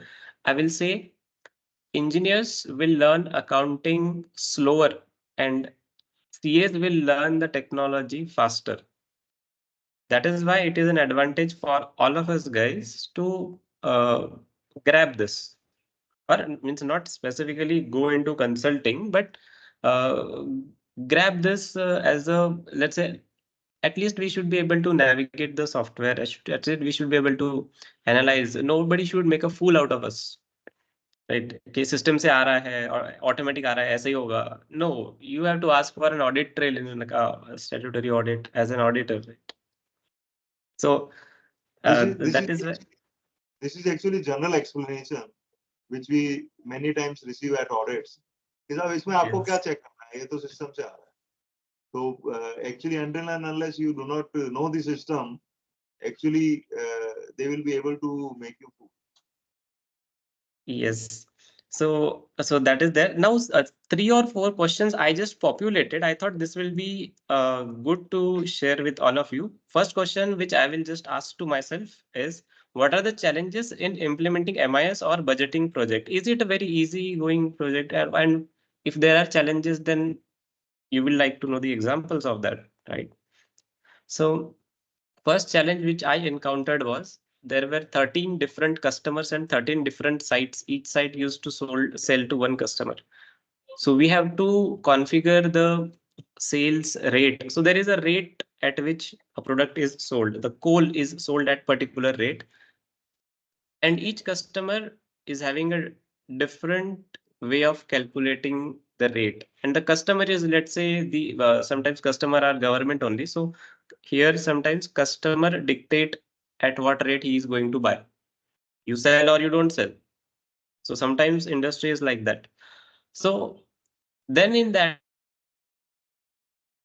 case, you have, so that was a first challenge which I faced, that okay, if a new customer comes, then if he is using existing rules, then system will work. If he is adding a new rule, then somebody from consultant side have to add that new rule to the system. So that is a little bit of a small challenge. Now I will not say challenge, but yeah, sometimes we think of it कि एक ही product है, at a different rate to different customer, but you cannot question the business, right? That is a business आपको बोलेगा कि भाई वो तो हम decide करेंगे ना कितने में किसको बेचना है, आप system बना के दीजिए, right? So sometimes you have to make a system at a more granularity. There are more conditions, more calculations, specific to particular site. So this was one challenge. Second challenge which I faced was so client expect करता है print ready financials होने चाहिए. कैसे होने चाहिए? Print ready. That means control P और enter किया तो सीधा प्रिंट आउट निकाल के सेबी में देनी है, यहां तक हो जाए. But unfortunately, system is not going to support that much. So that's why we always reserve us to 80 to 85% तक automate हो जाएगा. You will get the balance sheet, P&L consolidated after elimination. These things, you will get the segment reporting, and you will get much other. But let us say you will not get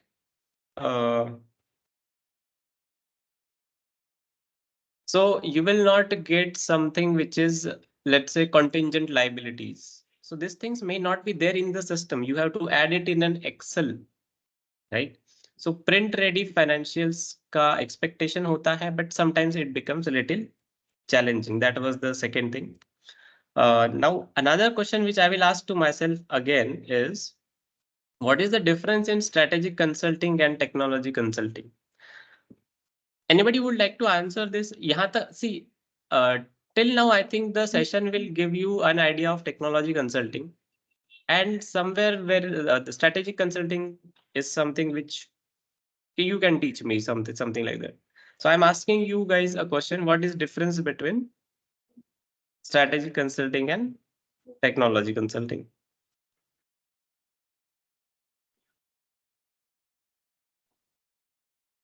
Anybody would like to attempt? Strategic consulting is a result which is based out of the reports and other things that were generated by the software that the technology consultant has created. So based on that reports, the strategic consultant makes strategy so that business can grow. So basically, what he's trying to say is that through technology consulting, you can, you can set the flow of the information. You can guide the client that yes, this is how your information will flow up to the management or whosoever as the decision maker. And strategy consulting is basically with reference to ultimately making the decision that how these tools, how these flow of informations can actually help you in making a decision, or rather can these tools help you in or can give you a decision that this is how you have to take a decision. So just a blind answer I have given. Now you can vouch it. Okay. So yes, that is what is the difference. That is pretty close answer. So these questions I just populated from your side. So now I'm opening it for sir. Anybody, Nidhi or Shashi sir, want to add? That is all from my side. Now opening for question and answers.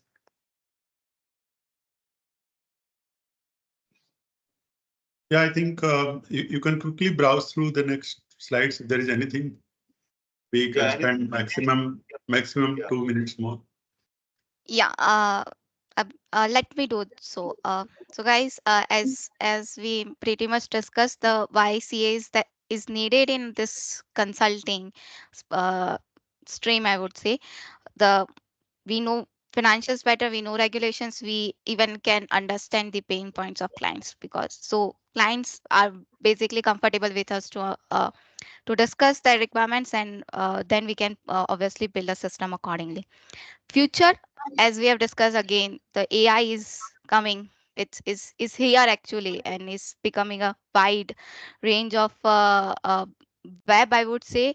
So to be with AI, or to be with the transformations, to be with the technology, that is a really a good opportunity. As a CA, we can evolve in financial streams, where we usually develop a systems for users to automate the financial statements and MIS. Challenges, uh, as I mentioned, customer care, the requirements change, like you will be able to, you will get the demands in like in a 2 days, every 2 days, that no, I don't want it, please change it, I want this way. So yeah, there are some challenges in technology consulting, but as we grow in technology consulting, we know how to handle the complexity, the client's mind, how to make them understand that how technology works, and how we can actually use technology to mitigate their risk and mitigate and to reduce that efforts and time. So yeah, that we basically do over a period of time. Yeah, someone is saying something. No, continue, Nidhi.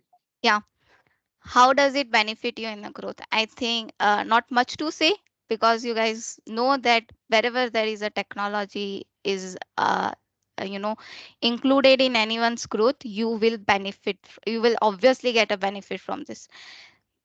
It's a mix of technology and finance. We are good at finance because we are experts, and if we become an expert in technology, i'll be I'll be saying for sure that there is not a future where people will say we will stop preparing MIS now, we don't want MIS now. No, there are, the finance requirements will always be there, and if you have a skill with with finance, a skill of technology with finance, obviously you will have a dramatic, I would say, uh, way of a growth, that you can be at a place in future where you will be satisfied with whatever you have done. And as a CA, our mind works like that, we want to do something new. It's not like that we want to do a same job over a period of time, like till our retirement. No, we want to do something unique, something fresh, something which help us to cope up with the world, where the world is going right now, right? So obviously, being a technology experts along with the finance skill, you will be having a tremendous growth in your life for sure. And the communication, obviously, if you are able to communicate your thoughts to a client, client will be happy with you. And from the starting point of your project to the end of the project, client will support you if you are able to make them feel that you are there for their problems. You will be able to build a system which will help them in future. So this all are the skills which we basically learn with the experience, and that's for sure. When we actually communicate with the CFO level people, no, you will be able to understand how to speak, how to talk, how your attitude should be, where you should be so friendly, where you should be so professional, where you should be saying no to the client, where you should be understanding the client's requirement, and okay, we'll do that, something like that. So over a period of time, it's not a one project job, I would say.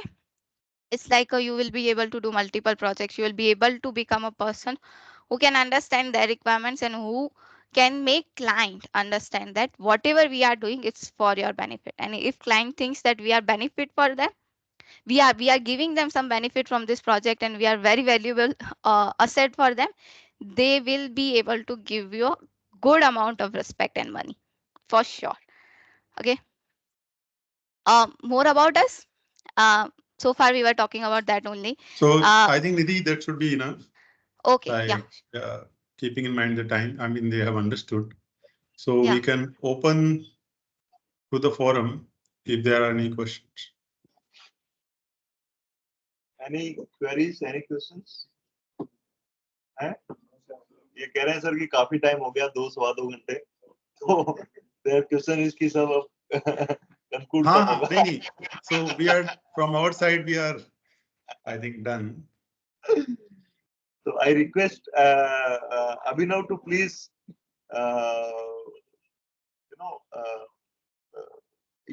actually to have your video on so that I can have one screenshot or picture of the whole. एक इसका picture लेना है अपना बढ़िया सा. क्या हो गया? अच्छा, स्क्रीनशॉट आ जाता है? अरे वाह. So we had a group photograph, and now I request to please start the quiz. Have you shared the link? नहीं sir. You can share the link. Sir, class leave नहीं, class leave करने की जरूरत नहीं. You just share that so that all participants can also see that what is happening.